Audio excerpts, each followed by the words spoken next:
Tragedia alle prime ore di oggi a Codevigo, nel padovano bambino di 6 anni positivo al Covid, colto da una gravissima crisi respiratoria, muore durante il trasporto in ospedale, contagiati anche mamma, papà e la sorellina di 9 mesi.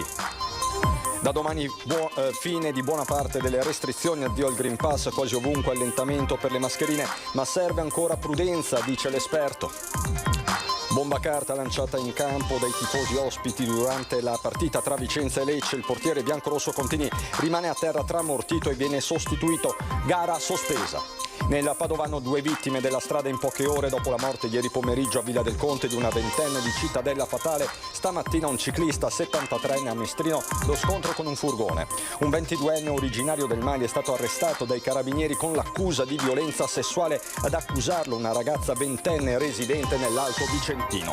Agente della Polizia Locale di Venezia finisce davanti alla commissione disciplinare. Per la festa della donna si era improvvisato spogliarellista. Un exploit di colori è stata inaugurata questa mattina a Padova la piazza del volontariato nell'ambito di un progetto di rinascita urbana. Bentrovati, buonasera telespettatrici, telespettatori di Antenna 3. In apertura di questa edizione regionale dei nostri telegiornali, la tragedia che si è consumata questa mattina all'alba a Codevigo, dove un bambino di 6 anni positivo al Covid è morto dopo una crisi respiratoria. Questa è la cronaca di Guido Barbato. È morto durante il viaggio in ambulanza da Codevigo al pronto soccorso pediatrico di Padova. Francesco Pascetta, 6 anni, era stato caricato in codice rosso sul mezzo del 118 di Piove di Sacco. Una volta arrivati a casa del piccolo in località Conche, i sanitari lo avevano trovato senza conoscenza a causa di una severa crisi respiratoria.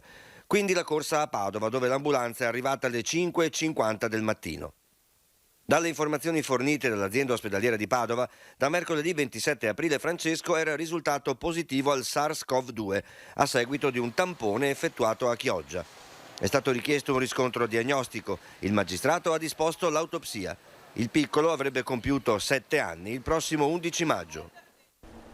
Di un virus subdolo parla l'esperto, anche guardando all'imminente fine delle restrizioni. Tutti coloro che dicevano che SARS-CoV-2, il virus e quindi la malattia Covid-19 fosse solo una questione legata in modo particolare agli anziani e ai grandi anziani, probabilmente, non è ancora certo, però probabilmente avremmo l'ennesimo esempio contrario.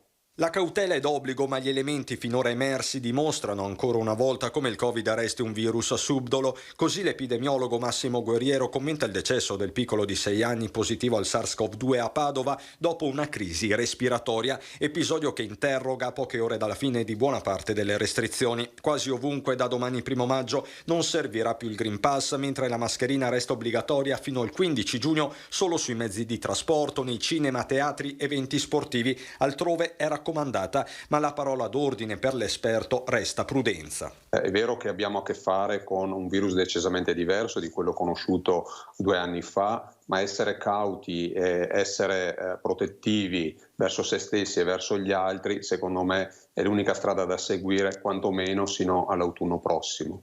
Attenzione che deve rimanere accanto ai vaccini, 4ª dose per i fragili in particolare. La convivenza per Guerriero è possibile, ma il virus non va sottovalutato. Non siamo ancora di fronte a un'influenza, a dirlo il numero dei decessi. In Italia stiamo registrando tutti i giorni un centinaio di morti.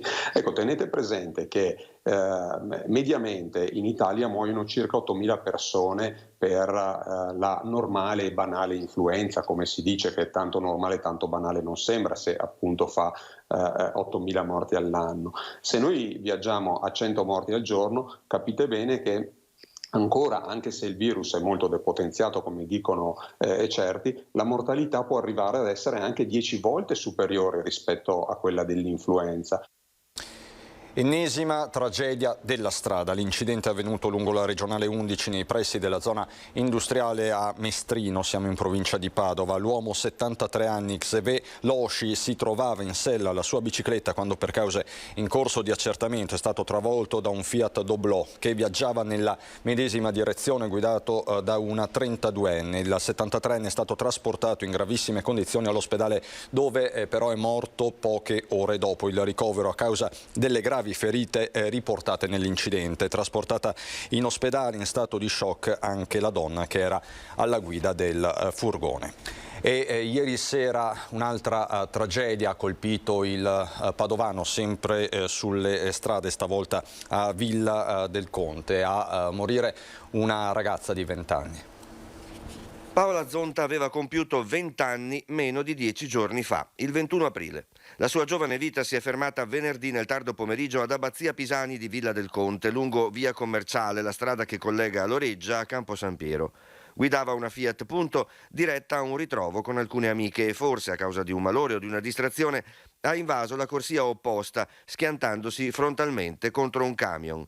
La ventenne, impiegata, che viveva con la famiglia a Santa Maria di Cittadella, è morta sul colpo. Nonostante i soccorsi, il medico del SUEM ha potuto solo decretare il decesso della giovane.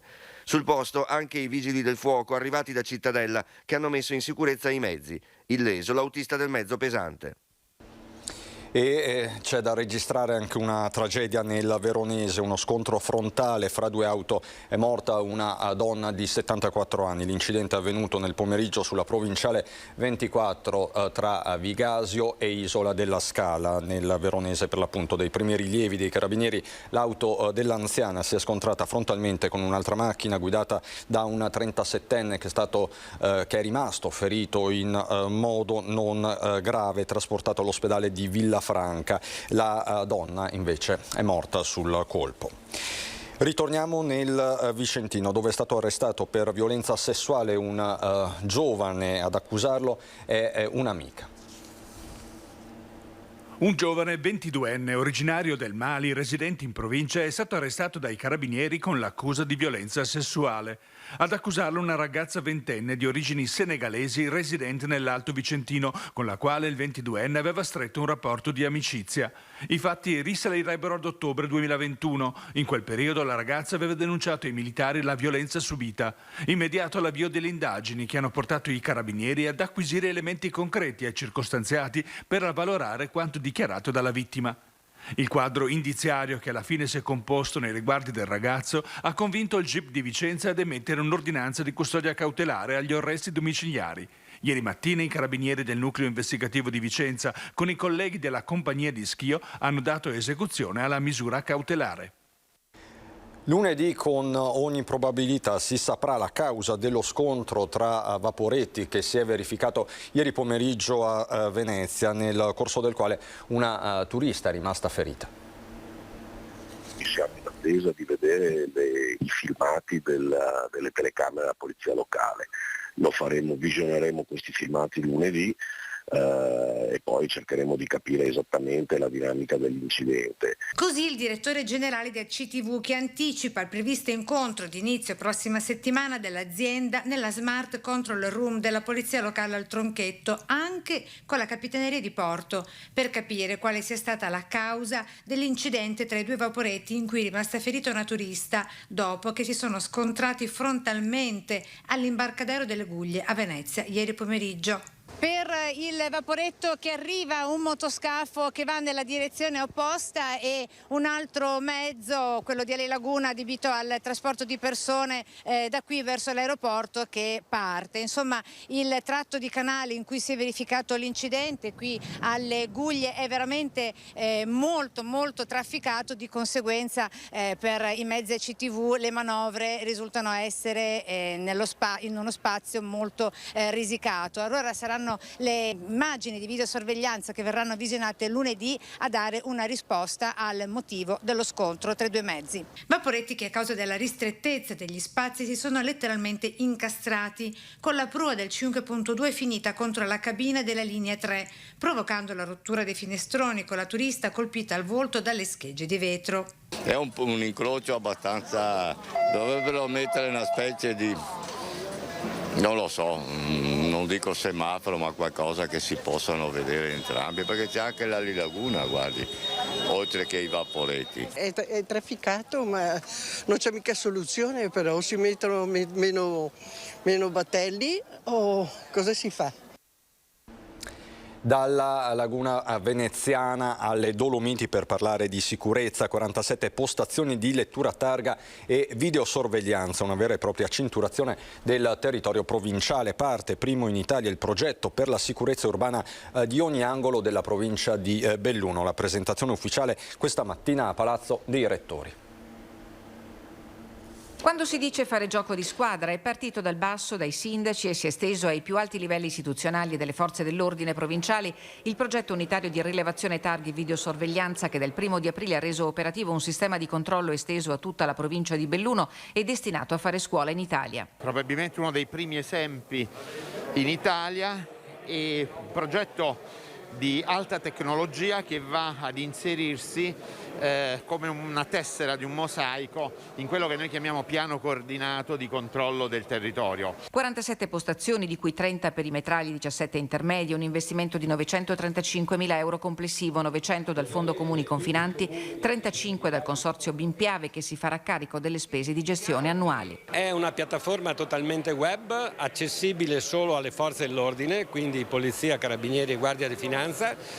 Ciascun operatore ha una sua password personale, può accedere, può fare una selezione per singolo varco e quindi vedere tutte le auto che passano nel varco X o Y, oppure può fare una ricerca per targa. Un progetto di prevenzione e gestione della sicurezza ai massimi livelli con un prossimo salto di qualità. Il secondo passaggio è l'integrazione con l'SNCC di Napoli, che a sua volta acquisisce questi dati e li allinea con tutte quelle situazioni, diciamo, di auto rubate, di auto non a norme, di auto che sono state oggetto di eventi particolari, e quindi questo è il salto di qualità. A questo scopo il prossimo 20 maggio saranno stanziati ulteriori 500.000 euro utili anche per il potenziamento delle postazioni intermedie di controllo di un territorio proiettato agli anni impegnativi che lo separano dall'evento olimpico. È una cinturazione elettronica del nostro territorio e tutte le auto che entreranno e saranno in transito potranno essere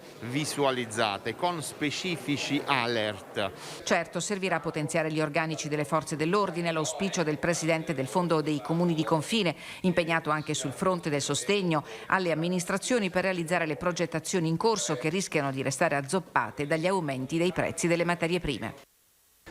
Corteo acqueo contro il passaggio delle grandi navi e contro nuovi scavi nella laguna di Venezia. I comitati ambientalisti hanno anche annunciato una nuova manifestazione alle Zattere per il 28 maggio. Si riaccende la battaglia sul passaggio delle grandi navi da crociera a Venezia. Dal 1 agosto 2021 il governo ha vietato il passaggio attraverso il canale della Giudecca fino al bacino di San Marco, ma la città e il suo fragile ecosistema non si esauriscono in questi due luoghi, sostengono i comitati No Grandi Navi e Ambiente Venezia. Una prima barcheggiata, come è stato ribattezzato il corteo acqueo partito oggi da San Trovaso, rappresenta solo l'aperitivo di una nuova manifestazione annunciata per il 28 maggio alle Zattere. La sentenza recente del TAR dà ragione a chi diceva no a Marghera e dà ragione a chi dice no alla folle idea di scavare il canale Vittorio Emanuele. Qui a Marghera le grandi navi non ci devono rimanere, non ci devono attraccare, le grandi navi devono rimanere fuori dalla laguna, è l'unica soluzione possibile per il bene di questa laguna e di questa città. L'impatto delle grandi navi è diffuso e sarebbe destinato a portare ulteriori conseguenze negative, sostengono le associazioni, se si rimettesse nuovamente mano al delicato equilibrio della laguna, come ad esempio con lo scavo del canale Vittorio Emanuele. Una vicenda, quella delle grandi navi a Venezia, resa ancora più intricata dalla recente sentenza del TAR che rimette in discussione il cosiddetto concorso di idee per la soluzione di approdi definitivi della croceristica. Rimaniamo a Venezia, dove ci sono guai in vista per un agente di polizia locale. Probabilmente non aveva previsto che esibirsi in uno spogliarello in un locale pubblico di fronte ad una platea di donne che festeggiavano l'8 marzo lo avrebbe portato di fronte alla commissione disciplinare della Polizia Locale di Venezia. La gente spogliarellista per una notte pensava tutt'al più di essersi esibito tra amici. Oltretutto si trovava fuori dalla provincia di Venezia. Ma distanze e contesti hanno assunto un'importanza relativa in epoca di smartphone e un video inevitabilmente girato con un cellulare durante la performance ha altrettanto inevitabilmente iniziato ad essere condiviso in giro fino a raggiungere i confini comunali di Venezia e destare l'interesse di quelli che si definiscono uffici competenti del suo luogo di lavoro. Per gli agenti è infatti previsto un codice di comportamento da osservare anche fuori dall'orario di servizio quando si dismette la divisa e che evidentemente non comprende la possibilità di uno striptease in pubblico. Intanto la voce della vicenda ha preso a spargersi in città. Il giovane, sostengono in molti, ha sostanzialmente solo peccato di ingenuità e probabilmente la vicenda si concluderà con una tirata d'orecchi. Per parlare di sanità andiamo a Padova, dove la Regione ha bocciato il piano assunzioni presentato dall'ULSS 6 Euganea per superamento dei tetti di spesa. Insorge la CISL di Padova, così si penalizzano i cittadini. L'ULSS 6 progetta l'assunzione di 431 nuovi dipendenti tra OSS e infermieri nei prossimi 3 anni, ma la Regione boccia questo piano per superamento dei tetti di spesa. Anzi, chiede una riduzione dei costi del personale dell'ULSS padovana, l'unica a ricevere questa richiesta da Venezia, di oltre 70 milioni e mezzo nel triennio 22-24. Lo scambio di lettere tra ULSS 6 e Regione è stato analizzato dalla CISL, che ha tirato le conclusioni su questa contraddizione e fatto qualche proposta. Per sollecitare la Regione rispetto a quelli che sono i sacrosanti diritti dei cittadini padovani, quelli di avere un piano stabile e delle assunzioni e poi una spesa non tanto legata soltanto ai sacrosanti vincoli di spesa, ma anche ai reali fabbisogni dei cittadini padovani. Noi chiediamo sicuramente la sostituzione tempestiva del turnover.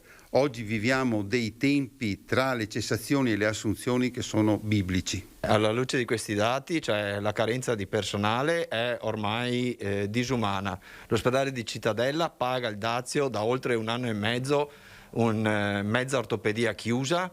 Abbiamo il territorio che è in grossissimo affanno, mancano circa 10 persone solo nel distretto di Campo San Piero e Cittadella e significa non dare servizi ai nostri cittadini. Il Covid Hospital di Schiavonia non è chiuso.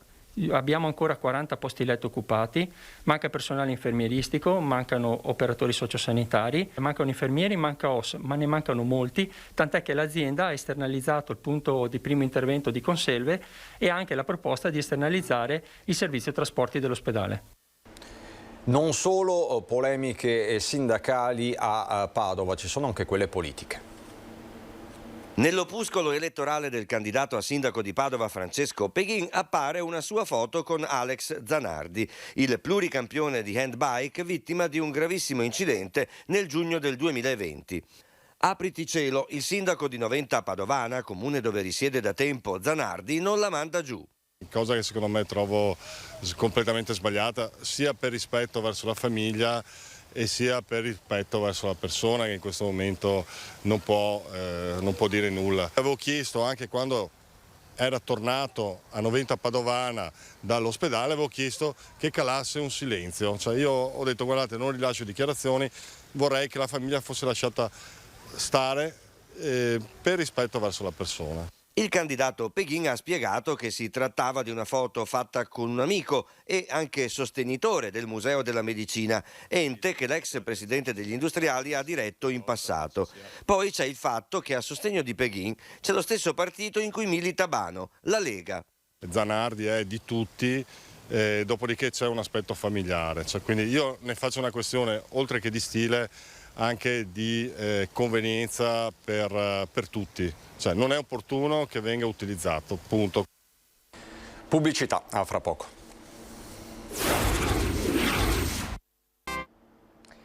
Di nuovo in diretta per ritornare a Padova e parlarvi di un'importante inaugurazione. Avevamo promesso di fare questa piazza, siamo stati un po' lunghi, ci abbiamo messo 5 anni, però sono contento, è venuto fuori una piazza magnifica. Poi mi è piaciuta l'idea di intestare questa piazza al volontariato. Il volontariato è una cosa grande e non è merito mio di qualche altro, di qualche politico. e nel DNA di Padovani sono bravissimi, bravissimi. Un tripudio di colori, 700 metri quadri con motivi geometrici che si intrecciano con armonia ed energia, dando vita alla nuova piazza del volontariato alle Cave. Inaugurata questa mattina a Padova, la presenza di sindaco, vice sindaco e assessore ai lavori pubblici e di MacArthur Glen 90 di Piava Designer Outlet, sostenitore dell'intervento urbano. Rimettere al bello una piazza che qualche mese fa era completamente desolata, abbandonata, triste, e oggi rivive con tutti questi colori, con le strutture che abbiamo installato per lo sport, il basket, il parkour, nella speranza che siano proprio i giovani a tornare a viverle, anche solo per chiacchierare il pomeriggio, per fare una partita con il pallone. E questo è lo spirito, cioè portare vita fuori da 90 e soprattutto dove la vita è realmente, e cercare di far sì che i cittadini possano stare sempre meglio insieme con le autorità.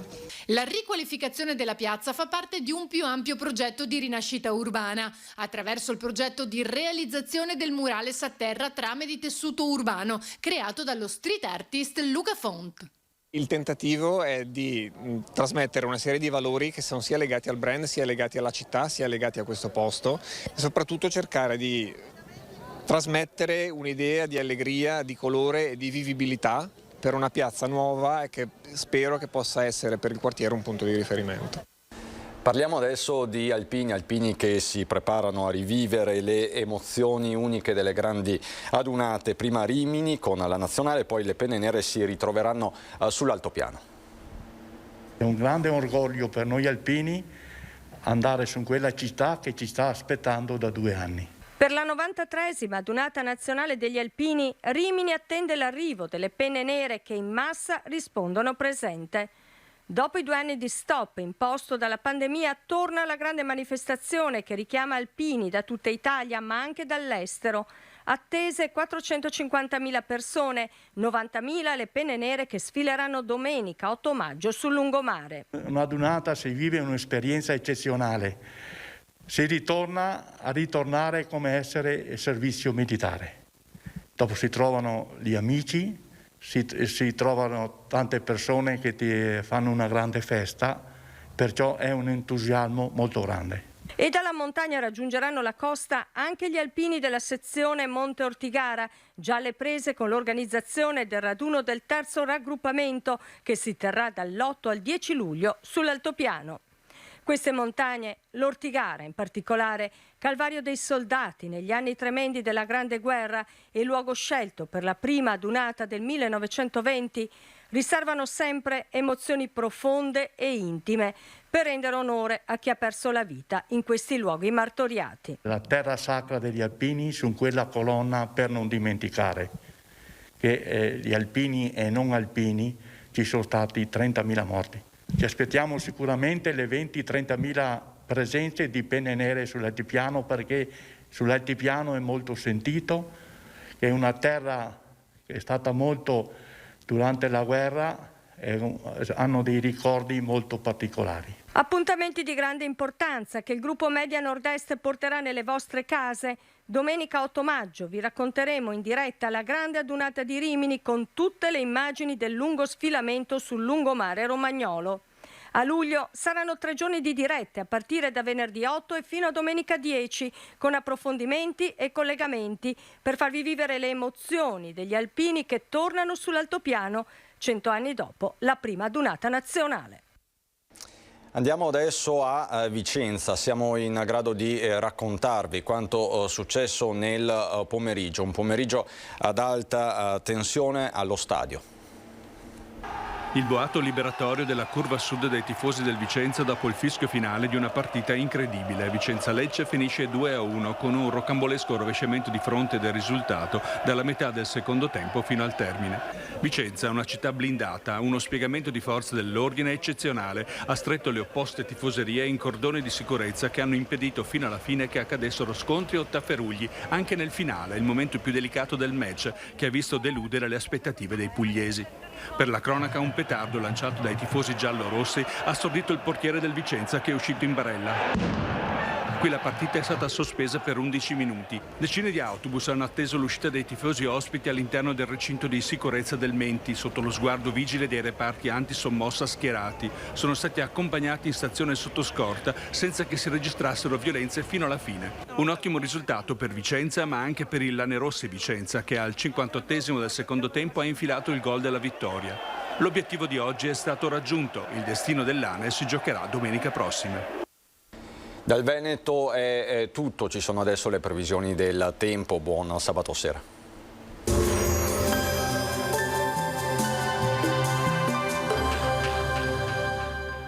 Cozza Arredamenti 2C congela i prezzi per tutto il mese di aprile. Soluzioni su misura e super sconti sulla merce in esposizione. Benvenuti al Meteo. Anticiclone in indebolimento per il passaggio di correnti più fresche e instabili settentrionali. Weekend del 1° maggio con tempo instabile. Vediamo insieme il dettaglio. Sul Veneto condizioni estremamente variabili, come vediamo, nuvolosità irregolare alternata a schiarite, specie al pomeriggio. Saranno probabili rovesci diffusi un po' ovunque, ma in esaurimento entro la serata. Temperature in lieve calo, minime comprese tra 8 e 13 gradi, massime oscillanti invece tra i 17 e i 19 gradi all'incirca. Spostiamoci ora sul Friuli Venezia Giulia, anche in questo caso cielo nuvoloso con la possibilità di qualche pioggia. Nel pomeriggio possibili schiarite specie a ovest e sulla costa. Temperature minime tra gli 11 e i 14 gradi, massime sui 18-19 gradi. Infine diamo uno sguardo alla situazione del Trentino Alto Adige, anche qui cielo coperto con temporali piuttosto diffusi, anche qui migliora entro sera. Temperature minime intorno ai 9 gradi, massime sui 18 gradi all'incirca. Dal meteo di Antenna 3 per ora è tutto, grazie per l'attenzione, arrivederci.